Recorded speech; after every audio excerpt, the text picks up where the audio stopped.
निमित्ताने सांगायचे होते. धन्यवाद.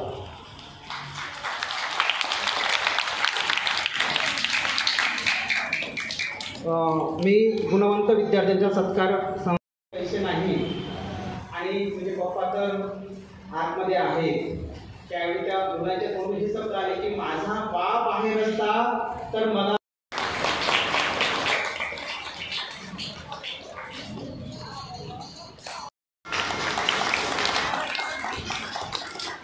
दक्ष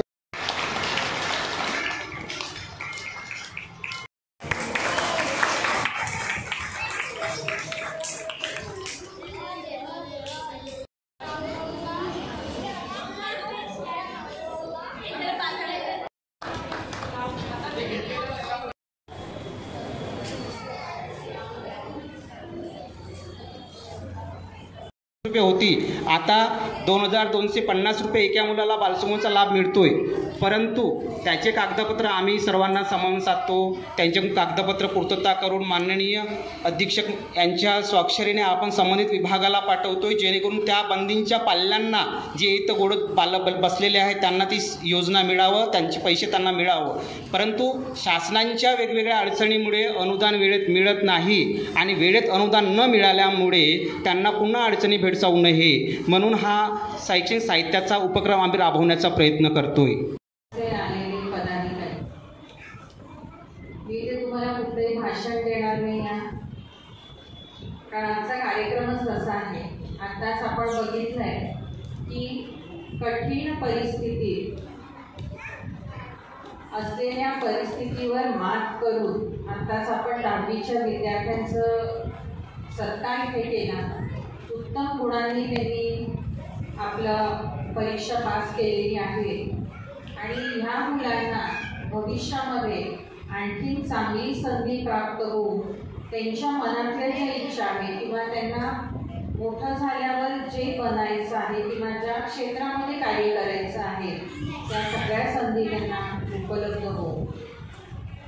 परिस्थिती कोणाला कधी कुठे नेऊन ठेवेल हे सांगता येत नाही.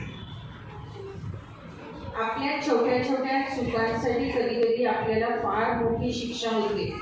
कळत न कळत आपण कुठेतरी गुंततो आणि आपल्यावर अशी वेळ येते की आपण आपल्या फॅमिलीमध्ये नाही राहत तर दुसरीकडे आपण कुठेतरी राहतो आणि आपली फॅमिली एका ठिकाणी असते. संस्था अमरावती यांच्या संयुक्त विद्यमानाने कारागृहातील बंदी बांधवांच्या बाहेरील पाल्यांसाठी शैक्षणिक साहित्य वाटप वितरणाचा कार्यक्रम आज या ठिकाणी आयोजित करण्यात आलेला आहे.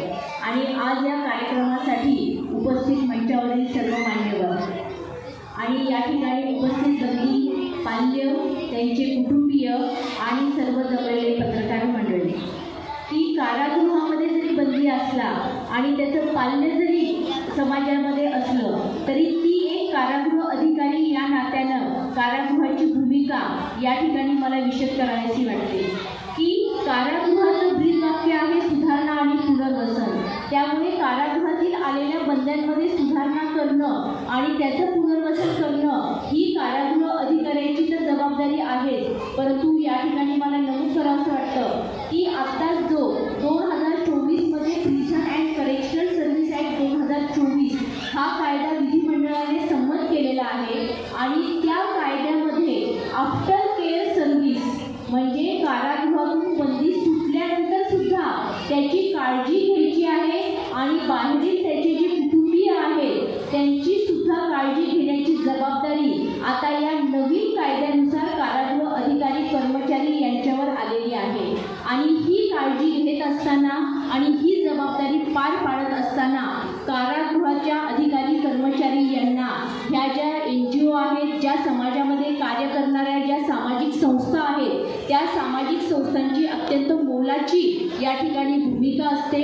आणि खरोखरच की आज प्रयास संस्था आहे, वराड संस्था आहे आणि सेंट मेरी इमॅक्युलेट संस्था आहे, या नेहमीच कारागृहातील बंद्यांसाठी, बंदी पाल्यांसाठी आमच्या हाकेला या धावून येणाऱ्या आहेत. आणि त्यामुळे त्यांच्या या सहकार्याने आज आपण हा कार्यक्रम या ठिकाणी आयोजित करत आहोत.